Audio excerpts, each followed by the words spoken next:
What we do is we use a wafer. It's a digital wafer that we'll put into your mouth, check your bite. According to that paper and the digital records that we get, we can see where there are any interferences. Not only when you bite straight down, but when we go into excursion, which is side-to-side patterns, or when we go forward and backward, which is protrusive patterns. And when we're looking at all those patterns, we look to see if there's anything that's out of the norm. And if there are things that are out of the norm, they need to be adjusted. Sometimes it's as simple as taking a burr and just lightly sanding it down. And sometimes, if the bite's really far off, it requires more aggressive therapy. It depends. Every case is different. Some cases require some level of crown and bridge work.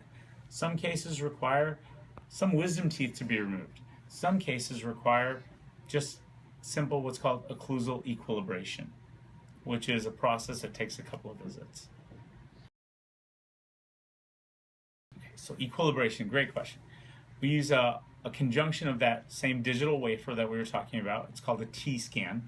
There's no radiation involved with that. It's just, basically it's a pressure sensor that has hundreds of thousands of little sensors across what looks like almost a computer grid, but it's flexible and it's placed in the mouth. It was designed by these really smart guys at MIT.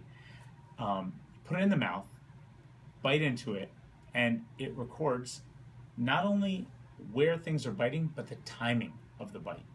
And when we record that timing of the bite, that's where we can see if there are any interferences early, late, in the middle, and where that pressure is coming down. So we can look at actual percentages per tooth as to how much pressure is going into one area versus another.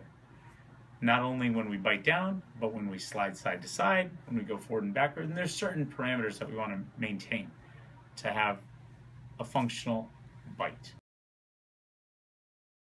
Therapies include equilibration, which is again just the sanding down of certain areas that are interfering.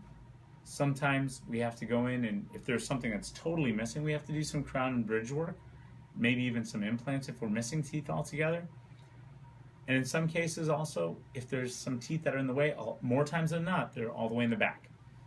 Oftentimes those are wisdom teeth, sometimes they're even second molar.